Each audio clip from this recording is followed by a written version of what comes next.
नमस्कार, ये आकाशवाणी शिमला है। अब आप प्रभा शर्मा से प्रादेशिक समाचार सुनिए। आज के मुख्य समाचार। प्रदेश मंत्रिमंडल ने 1 जुलाई से वॉल्वो सहित अन्य अंतर्राज्यीय बस सेवा 50% क्षमता के साथ शुरू करने का लिया निर्णय। ई पास की शर्त भी हटाई। प्रदेश में सुबह 9 बजे से रात 8 बजे तक खुली रहेंगी दुकानें। सभी कार्यालय 1 जुलाई से 100% क्षमता के साथ करेंगे कार्य।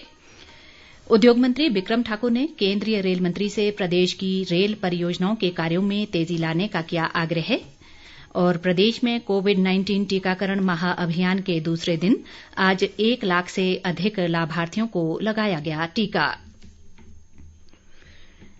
देश भर में 18 वर्ष से अधिक आयु के सभी लोगों के लिए सरकारी केंद्रों में निःशुल्क टीकाकरण अभियान चलाया जा रहा है। आपसे अपील है कि कोविड रोधी टीका अवश्य लगवाएं। कोरोना महामारी के प्रति कोई भी लापरवाही न बरतें। जब तक आवश्यक न हो घर से बाहर न निकलें और इन आसान उपायों का पालन करें। मास्क लगाएं, 2 गज की सुरक्षित दूरी बनाए रखें, बार-बार हाथ धोएं और चेहरा साफ रखें। कोविड से संबंधित जानकारी और मार्गदर्शन के लिए राष्ट्रीय हेल्पलाइन काम कर रही हैं। इनके नंबर हैं 01123978046 और 1075। अब समाचार विस्तार से। राज्य सरकार ने प्रदेश में कोविड-19 को लेकर लगाई गई बंदिशों में 1 जुलाई से छूट देने का निर्णय लिया है।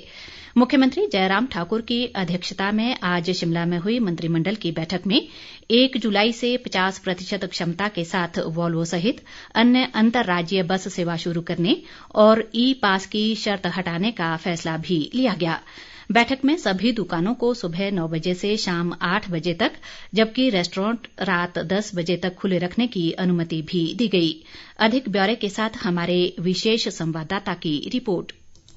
राज्य मंत्रिमंडल ने कई बड़े फैसले लेते हुए लोगों को कोरोना बंदिशों में राहत दी है। मंत्रिमंडल ने प्रदेश में 1 जुलाई से शक्ति पीठों समेत अन्य मंदिरों को खोलने का निर्णय लिया है, लेकिन सामूहिक आयोजनों पर रोक रहेगी। बैठक में इंडोर में होने वाले सार्वजनिक सभाओं में अधिकतम 50, जबकि खुले स्थानों पर होने वाले समारोह में 100 व्यक्तियों को शामिल होने की अनुमति दी गई है। प्रदेश में 1 जुलाई से सभी कर्मचारी कार्यालय आएंगे और ग्रीष्मकालीन स्कूलों में 26 जून से 25 जुलाई तक अवकाश रहेगा। राज्य मंत्रिमंडल ने 12वीं कक्षा के परिणाम को लेकर फार्मूला तैयार कर लिया है और जुलाई माह के तीसरे सप्ताह में परीक्षा परिणाम घोषित कर दिया जाएगा। मंत्रिमंडल ने शिक्षा व स्वास्थ्य विभागों को शिक्षकों व गैर शैक्षणिक कर्मचारियों का 1 महीने के भीतर टीकाकरण करने की योजना तैयार करने के भी निर्देश दिए। शीतकालीन अवकाश वाले स्कूलों में अध्यापक 1 जुलाई से स्कूल आएंगे, जबकि विद्यार्थियों के लिए ऑनलाइन पढ़ाई जारी रहेगी। मंत्रिमंडल ने शिक्षा विभाग में अंशकालीन जलवाहकों के मानदेय में इस वर्ष 1 अप्रैल से प्रति माह 300 रुपए की बढ़ोतरी का निर्णय भी लिया।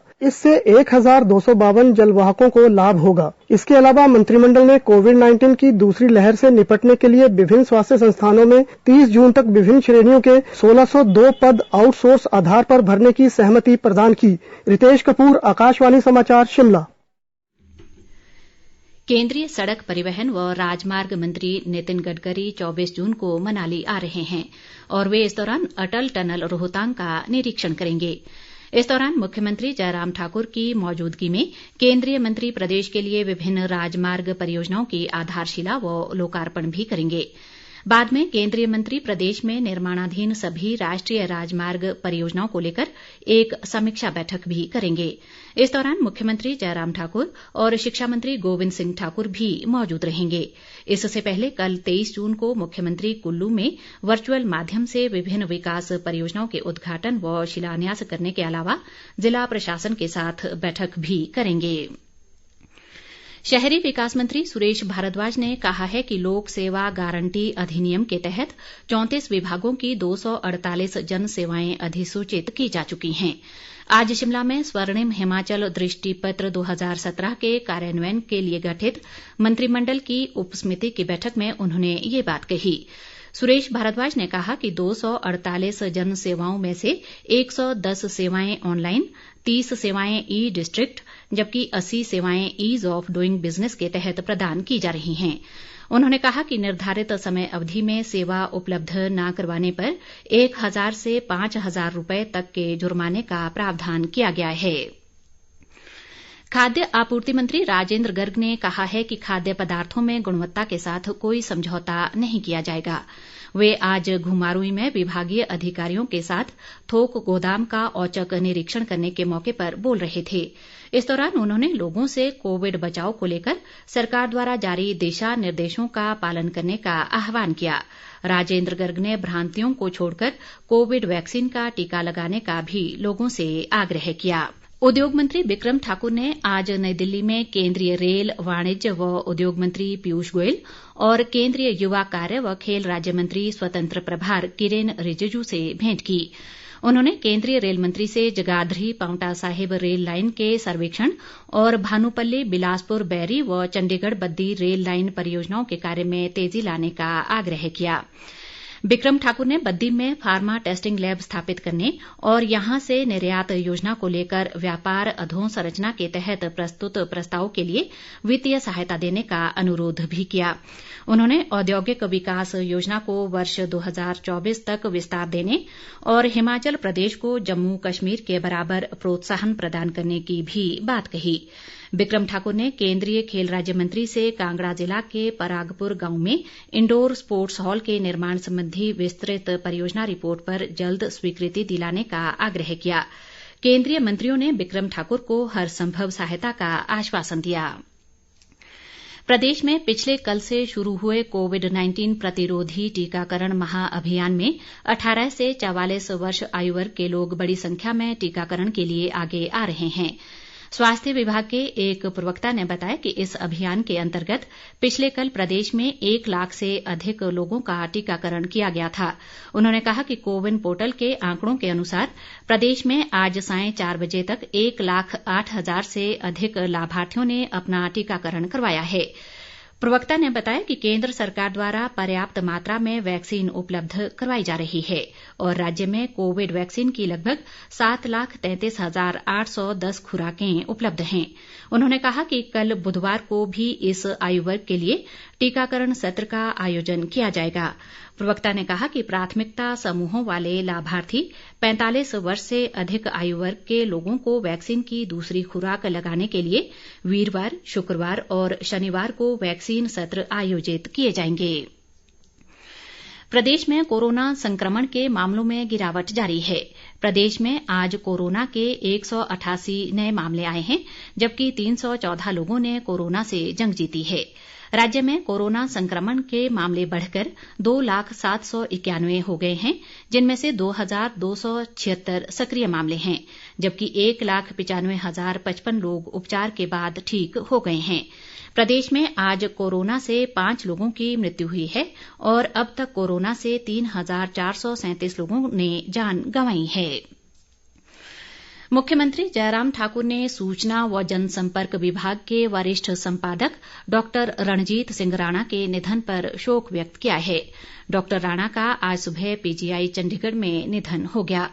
मुख्यमंत्री ने शोक संतप्त परिजनों के प्रति गहरी संवेदनाएं व्यक्त करते हुए दिवंगत आत्मा की शांति की प्रार्थना की है।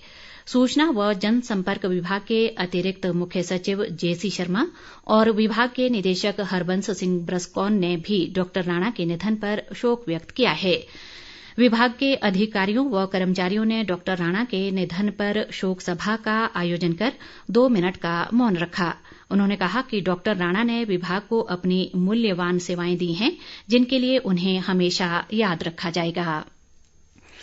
विशेष ओलंपिक भारत की अध्यक्ष मल्लिका नड्डा ने कहा है कि प्रदेश में क्लिनिकल साइकोलॉजिस्ट और फिजियोथेरेपिस्ट की कमी को पूरा किया जाना आवश्यक है, ताकि दिव्यांगजनों को इनकी सेवाओं से वंचित न रहना पड़े।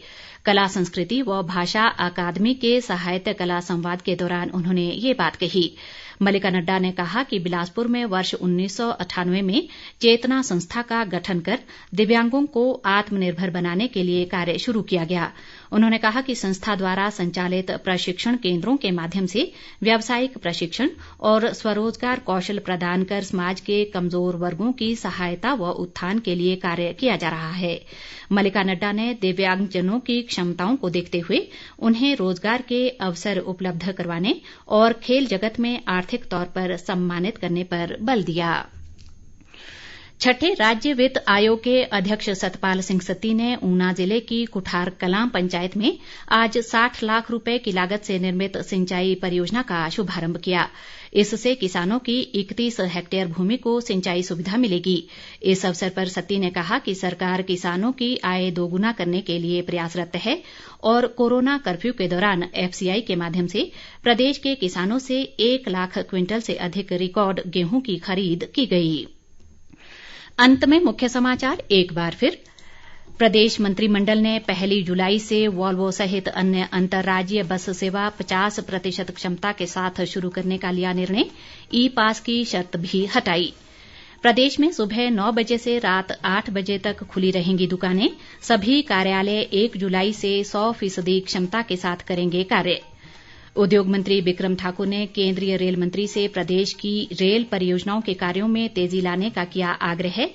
और प्रदेश में कोविड-19 टीकाकरण महाअभियान के दूसरे दिन आज 1 लाख से अधिक लाभार्थियों को लगाया गया टीका। इसी के साथ ये समाचार बुलेटिन समाप्त हुआ। नमस्कार।